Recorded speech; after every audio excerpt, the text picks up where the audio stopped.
So now we move into our conference closing, and I just want to thank all of the presenters. We've learned some wonderful things, haven't we?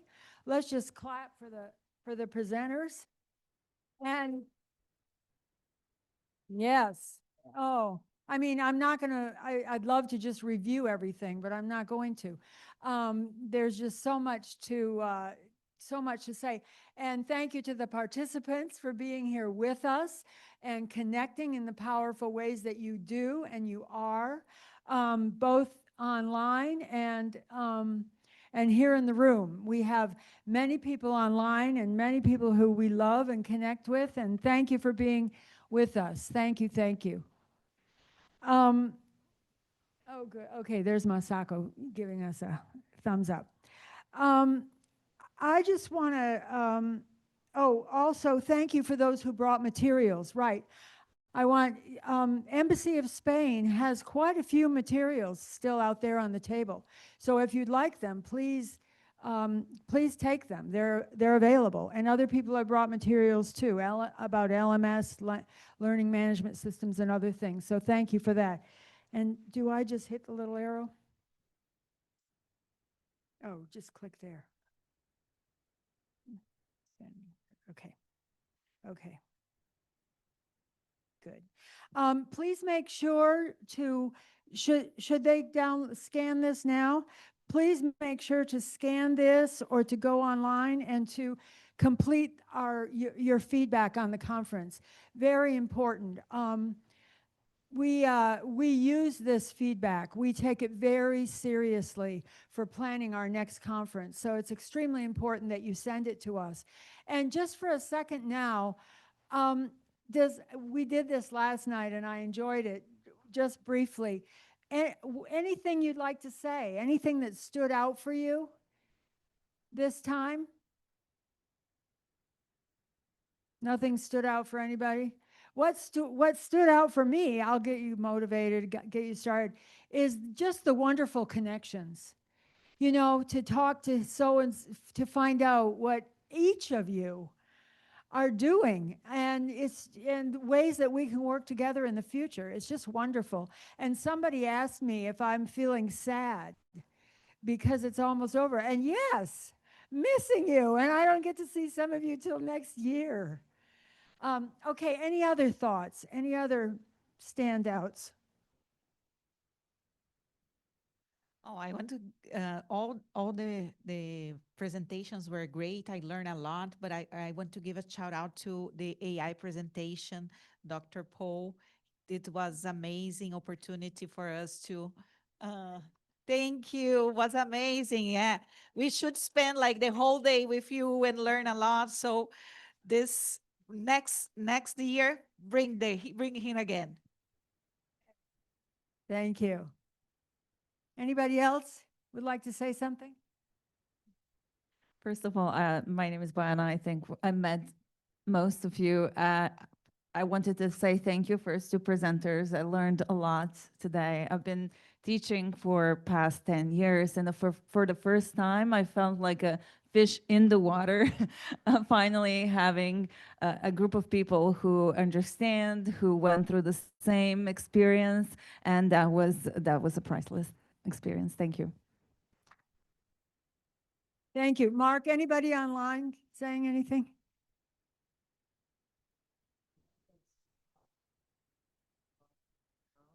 Oh, sorry. Delighted to see how far the language heritage field has come. Just lots of thanks for all the online training and all the online participants as well.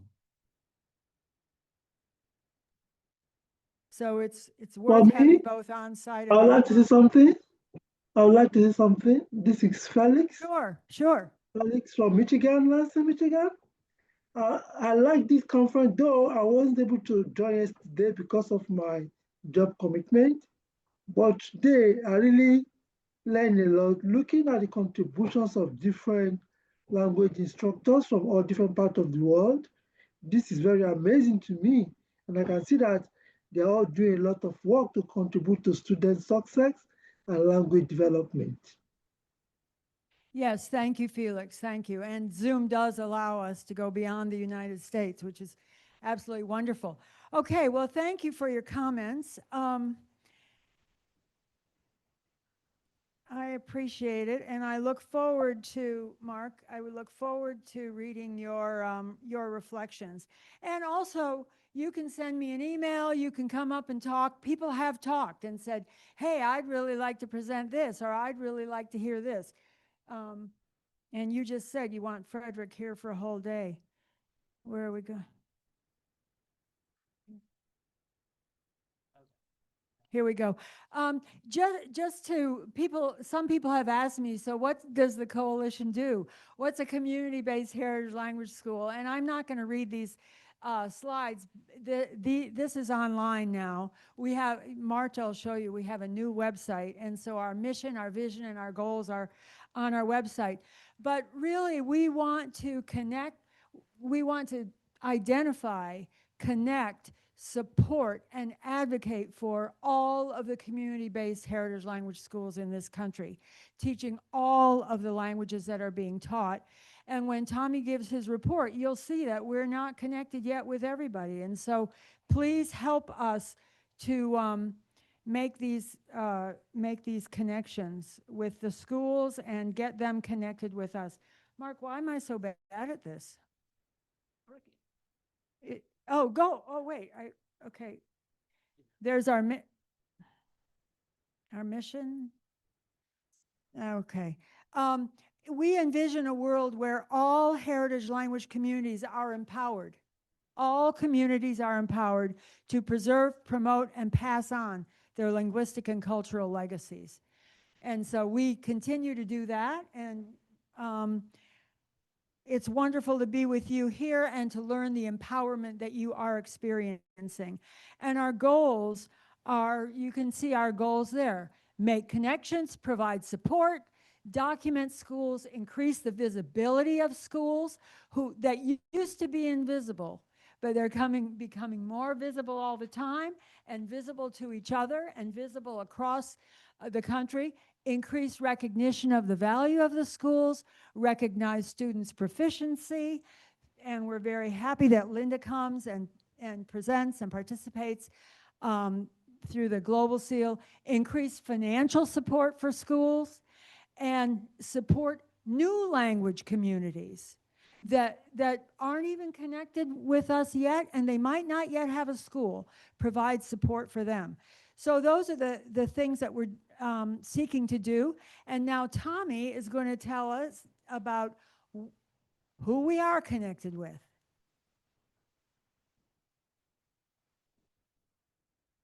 Hello, everyone. So it's a data time. All right, so we have documented total 62 languages. It's a decrease from 67. Why?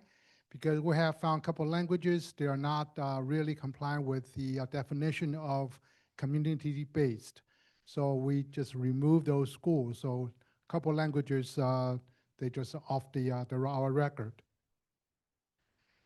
So these are all the language programs, and big shout out to Korean community-based schools. They jumped to 235 programs, followed by the Chinese 72 and German 65 and the French 63. Well, no competition here, but if you can, please continue to document. Now I have to mention that there are 64 schools that are not on the map. Why? Because those 64 schools do not have city or state information. And we need to ping those schools on the Google map, but we need a city and a state. And also we cannot take a PO box either. So I'm hoping the language representatives, when you receive the quarterly updates, please check those schools that do not have city or state and provide an update to me. All right, this continue to other languages. And actually we have a couple of new languages. I cannot even pronounce their names.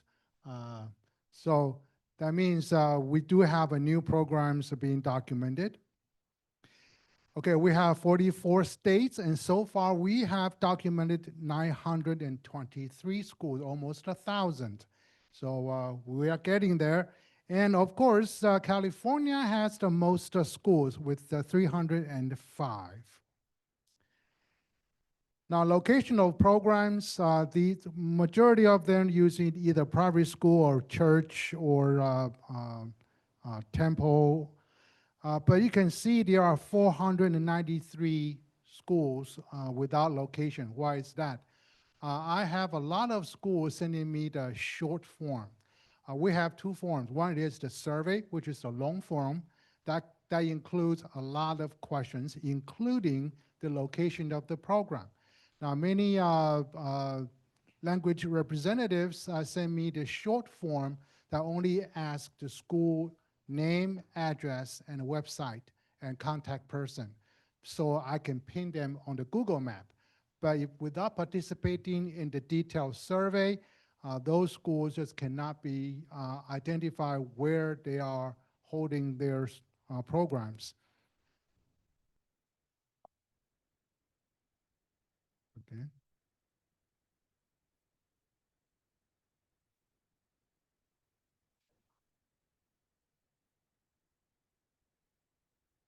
So Joy, you're not alone.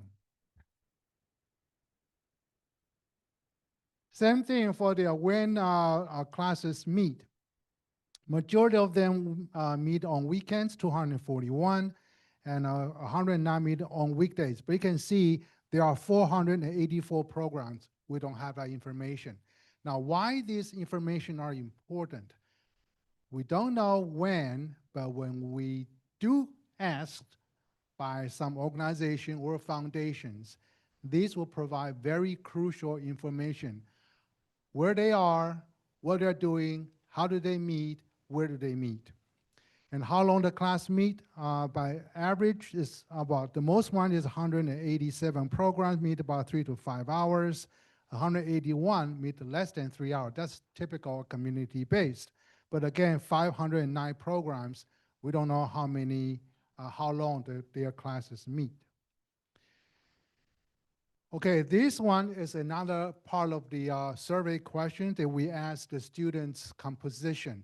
Are they most heritage students or non-heritage students?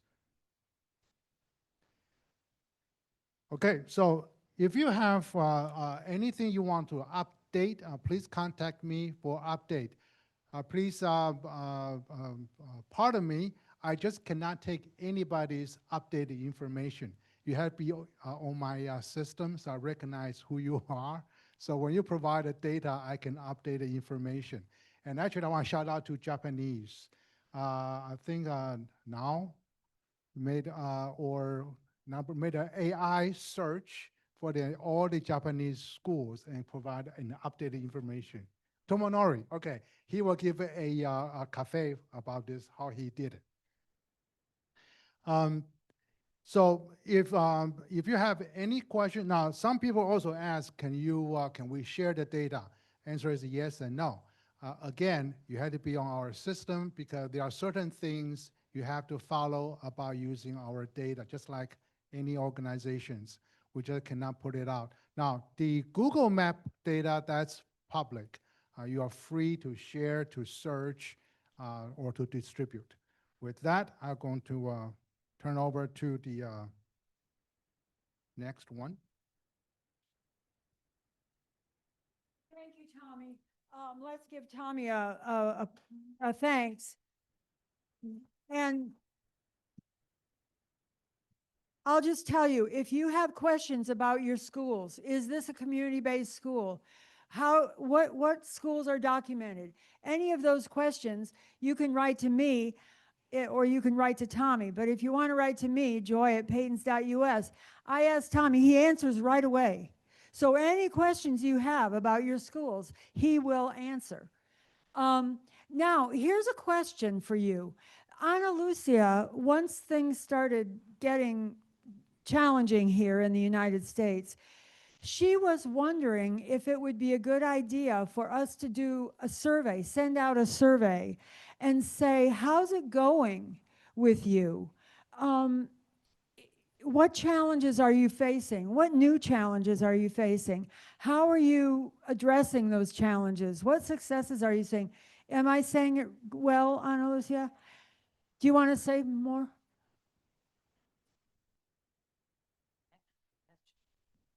So this is a true question. It's not a rhetorical question. If we don't need more surveys just for the sake of surveys, actually, we get tired of having to answer these things that sometimes take forever to give feedback back to us. So the question was, among discussions on several leaders from different languages, from different community-based schools that work with different languages. Do you guys think it's relevant to do a survey? Are in your view, in your perception, community-based schools being negatively impacted by current administration's decisions? And then, if we think, oh yeah, maybe that would be interesting, that would provide us with information that we could use for this or that, or no, let's wait a couple more months and see how things go. So I don't have, is there anyone, Tommy, are you connected with the online people to see if they said anything? It's a question. Okay, because Yes, chat. And yeah, if you think it's a good idea, put yes in the chat. Who thinks it's a good idea who's here? Would you raise your hand so we can get a sense? Okay, so there are people who think it's a good idea. It won't be long, it won't be a huge demand, right? But let us know, let Ana Lucia and me know so that we can know whether we should want to move forward, and that it would be beneficial to you, to all of us, to share, to learn.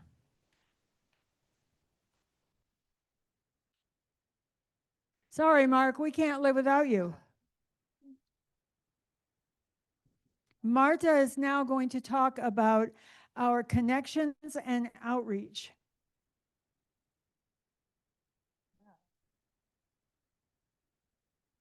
Yay, okay. You need this. All right, thank you. Thank you all for being here today and still looking quite alive and not asleep. So this is the closing. I'm just gonna quickly go over how you can connect with the coalition. This is mostly aimed at schools, but anyone as well who wants to connect with us. So I'll talk about the new website, conference website, social media, webinars, cafes, and the next conference. And then some other ways to connect with us. So first of all, as Joy mentioned a few times, we now have a revamped website. So if you go to the same link, same website URL address, you'll see a whole new website. This is, it's right up here. It's wonderful, looks new and fresh, very well organized, and you can access it on your phone as well. So feel free to scroll through that and let us know if there's anything that we could improve. And we want to thank to Arturo Diaz at the NHLRC, and he's maybe still online. If you are, Arturo, please let us know and say hi. And we'll see. Okay, but we are very grateful. As Joe mentioned, these are our partners, AU and NHLRC. We could not have done this without them. So something that you have been probably looking at throughout the day today and before coming to the conference is the conference website. So that is run by the AU, American University, but there's a link to it from our coalition website. That's where you're going to find the recordings, links to the recordings, links to the programs. And if you go, you will see that you can find recordings and programs from past conferences, our past 10 years of this conference. So. A few more ways to connect with us is to follow our Facebook page. We share information about events that we organized and anything else that's relevant to all the schools. Same with our LinkedIn page and group. Now, I was just gonna say that if you have suggestions of what would be relevant to be shared with others, please let us know. It's not necessarily that there is a Czech festival in one city. That's great, but it may not be relevant to us all. But if you think of something that really should be shared across languages, please let us know. Then Coalition newsletter, you're hopefully receiving that. If not, let us know. We can make sure, we can check, make sure you're signed up. And here we go to Coalition cafes and webinars. And I think Joy was going to say a few words about those. Yeah, if you haven't participated in a coalition webinar or cafe, you will. I can tell you, you'll enjoy it a lot. The webinars are a presentation with some questions and answers and discussion, but the cafes are a topic where somebody introduces it and says a few words, and then everyone gets to talk about it. So the upcoming Coalition Cafe, you can see, is scheduled for November 3rd with Sarah Lee on supporting neurodiverse learners in the heritage language classroom. So that's a presentation, and that's going to be definitely worth participating in. And, oh, that's a Coalition Cafe. That'll be a discussion. But then a webinar coming up is using AI, once again, using AI to build a network among schools. Oh, Tomonori, where are you? There you are. You're giving the webinar. Yes, wonderful. So we don't like to overwhelm people with them. We do about 4 a year, and you on the conference reflection, you can say what you'd like to see coming up. And then the next conference, yay! October Friday and Saturday, October 2 and 3, and here and online, and the topic will be connecting cultures and building futures, which is what we've been talking about this entire time. And we want to continue to build our futures together, connected. And now this is, oh, okay. We, just to let you know, on our website, Tommy showed you the map of schools, and that has information about schools, but we like to publish school profiles where you write about your school and send photos of it. And you can look at you can look at those on there and write to me and say, hey, I want to do a profile about my school.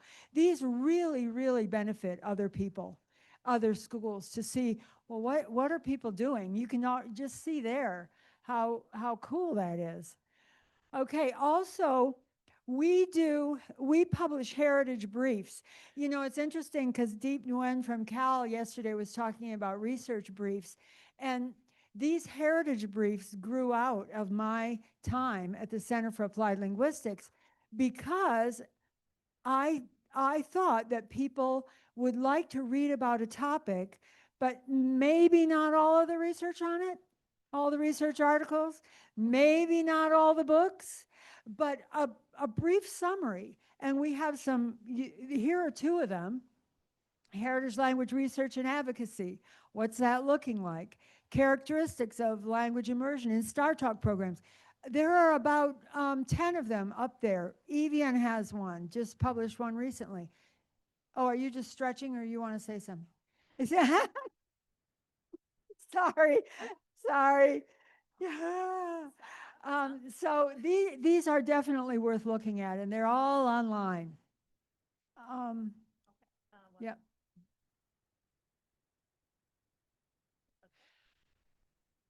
Oh, okay. Language and state representatives.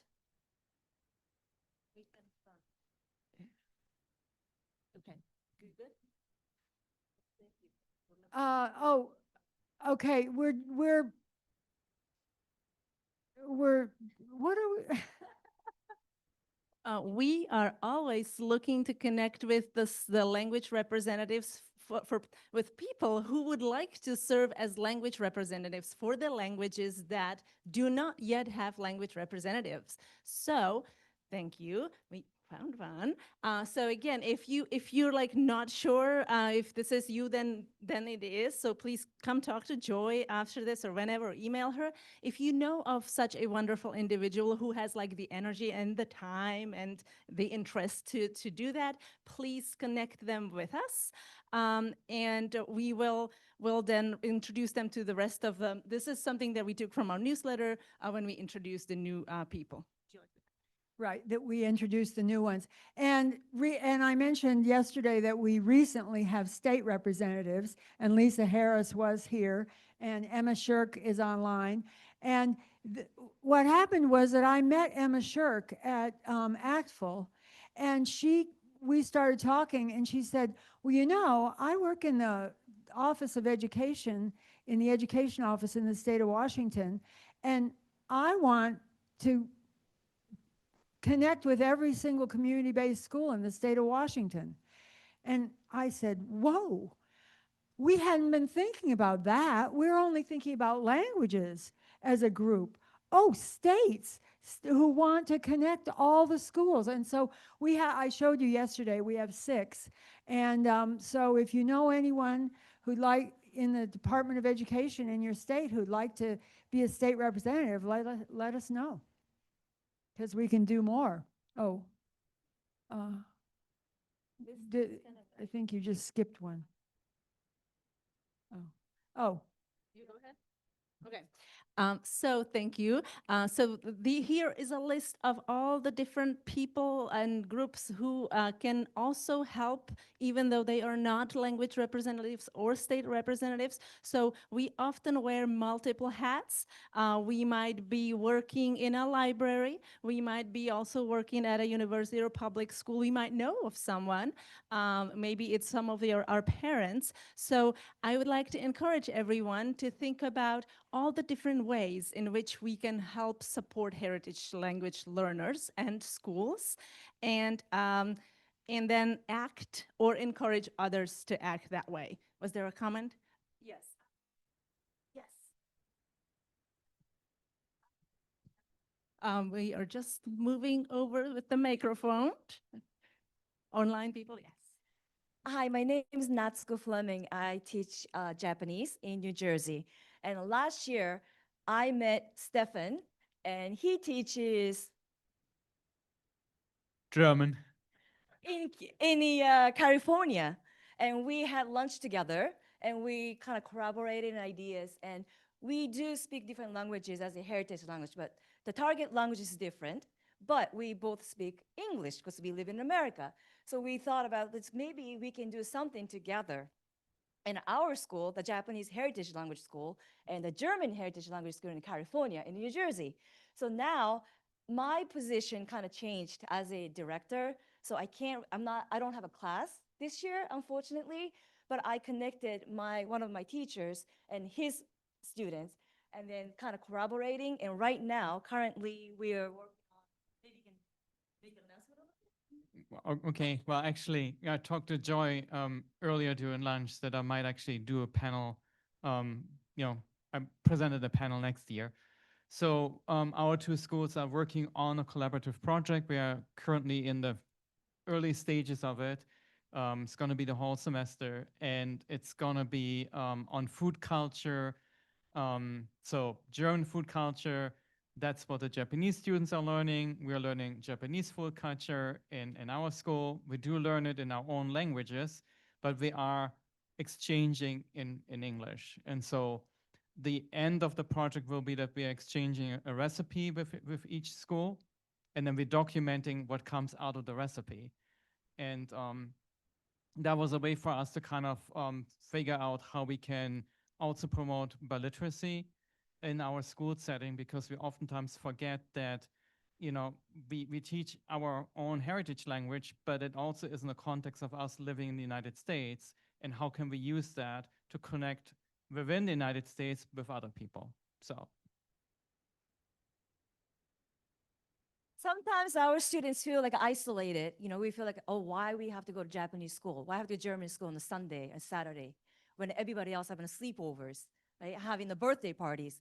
But this will kind of connect. We're not the only one that learning the language on the weekends, and the Germans are doing it in California, and some other languages learning different languages as a heritage language, which is a great thing. And so I want to thank this coalition giving the opportunities to meet other language representatives, and this is a great place, and I love this conference a lot. So thank you, Joy, and everybody else. Thank you. Thank you. Thank you. So thank you so much for that comment and example of collaboration. So that's for us all to get motivated to do the same. And it just ties into perfectly that if you don't feel like collaborating with somebody across a few time zones, you might just look around in your own state. And that way you can meet them and you can make the food and you can bring it in exchange right there based on those recipes. So think about how to connect with others in your country, or not country, state or city. We have heard that today that some schools have done that successfully. One more way to be connecting across languages is to be paying attention and get involved with JNCL Nicholas. If, yes, the coalition is a member. Joy will add a few words here. The coalition is a member of JNCL Nicholas, so you can get involved any way that you want to. We participated on Monday in Language Advocacy Day, where each of the states, state groups met with our senators and their staff of senators and representatives to advocate for language education in this country. So if there's anything that you would like to promote, we can, because we're members. All right, great. And so this brings us to a quick recap of what the language and state representatives have been up to over the last year. So what we do is we communicate with them throughout the year, but once a year we ask our language representatives and state representatives, what have you been doing all year? How have you been connecting with schools, etc. So it's called a report, and so we send it out in the summer, and we get some responses. So big shout out to the first column here, all the languages that filled out the forms. 100% response rate. For the rest of us, we will try better next time, but it's never 100%, so we're happy to connect with you as you go. Now, to answer some of these questions, I hope you can read it from further back. These are the results from the survey compared from last year, that's the dark blue, to this year, that's the light blue. So what seems interesting here to me for results are that many, well, not many, some of us tried to look for unlisted schools. Tommy, that's very good. See, people are really working on that. Document the list of schools, check on the schools, and it is one of our major goals to really look out for schools, connect with them, and then show that there are many of us out there building the data that then we can use for advocacy. Another slide lists the different activities our representatives have been doing in terms of communication between their languages and the coalition, and that includes, of course, letting everyone know about the conference, about webinars, cafes, but also letting us know what's going on in those language groups. So what is happening for this language group that's worth being addressed, or maybe have a cafe about. So thank you for working on all of this, and even if you're not a language representative, we would love to hear from you. I think this is where I end, and I'm going to hand it to Joy, and we're very close to dinner. We're very close to being finished and to going to our reception, where there's more food and more fun and more connections. First, I wanted to say, and I meant to say it before and I kept not saying it, that an example of bringing people together, the Japanese group is, after this closing, they're meeting in this room or some room, and with online too. So they have brought their group together. And how many people do you have? About 15, 20 who are coming together here at this conference. Isn't that wonderful? Yes. And I know I presented this last year, and you're probably saying, oh, Joy, you talked about this last year. But I'm really passionate about having books that students want to read in their language. And this online hub, and I have a handout about it, and I have it in here, and I have more of them out on the table. This is a collection of all of the collections of books in heritage languages that we have been able to identify. That's why we called it an online resource hub, because there are about maybe 25 to 50 collections of books online. And we're improving it now so that every collection we're going to have listed all the languages that the books are in. So it'll be so easy to find the books that you want in your language.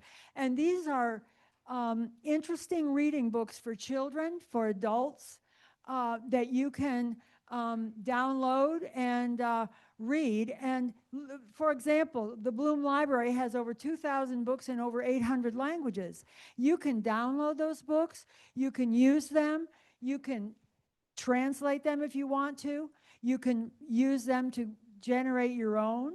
There's a whole, in the Bloom Library, there's a whole section where they give you videos showing you how to write books, what to do with it. Anyway, I just want to make sure that you know about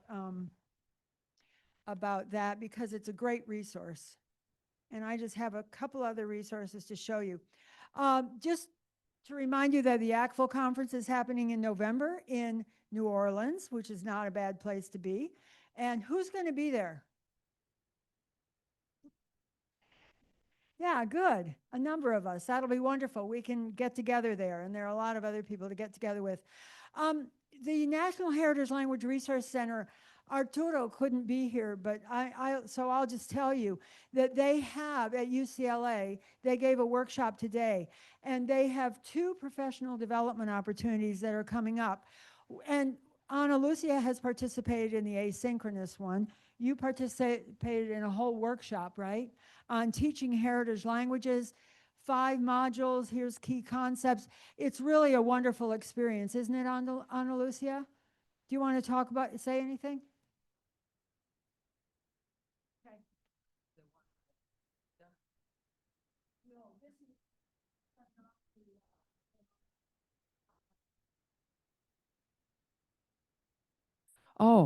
Oh, yes. Yes. Yeah, those, so the National Heritage Language Resource Center currently has a program online that offers professional development for teachers of heritage language programs. And there is a group working on revisiting, reviewing, renewing, revamping, all kinds of good things of these modules to launch the whole new version in 2026. And there was a very important, relevant presentation of that this morning, a workshop that was led by Evian, sitting here right next to me, and Sarah. So that's the same purpose. Thank you for clarifying that. And they have one other thing that they wanted you to know about. And Evian, you can say anything you want, but this is another professional development course that's 4 weeks, and anybody can go. And I'm telling you, a group of us a couple years ago participated in this professional development course because we wanted to work together on it. And wow, it was dynamic. Tommy was there, you were there, Ana Lucia, I was there, other people. It's very, very worth taking. So you can just go to their website, and these things will be described, and you can register there. And you can join their mailing list so that you can be up to date on things that the National Heritage Language Resource Center is doing. Evian, do you want to say anything, or is this good enough? Oh, that's right. That's not on here. So Yes, the center is do a international conference, and it's upcoming in February. So we'll be at UCLA, and for sure we want to see you there. And we are still open for submissions if you want to participate as a presenter. There are still opportunity to present. So enter the website, enter our main list. So we will welcome and continue the discussions there. And I imagine we'll be announcing it in our newsletter, right? Right. So if you're not on our newsletter, yes. Is it a hybrid? Is it just in person? Oh, okay, thanks. But it's fun to go to UCLA. Okay, I'm almost finished, really. Just to mention that Carla, the Center for Advanced Research and Language Acquisition, is offering a number of different events. I only listed 2 here to make it easy to read, but you can just go to the Carla page and see those. But they said, we really are focusing on heritage languages, and we really think that your group will want to participate in these. So I wanted you to know, please contact me if you need anything, if you want anything. And Danielle, you get the last, well, Mark gets the last word, but Danielle gets the second to last word. Joy can do this as well as I can, but I would like to thank you all for coming and participating. And again, we can thank our sponsors, Cal and Avant and Kazikas and NHLRC. They are, as Joy says, more than just our sponsors. They're our partners too. And I should count the years that they have been sponsoring us, because I think it's been mostly from the beginning. So wonderful to have you all here. Where did she go?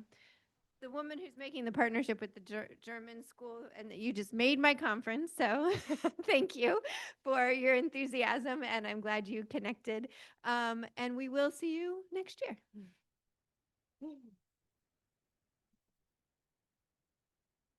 All right. And thank you to our online participants as well. I'm going to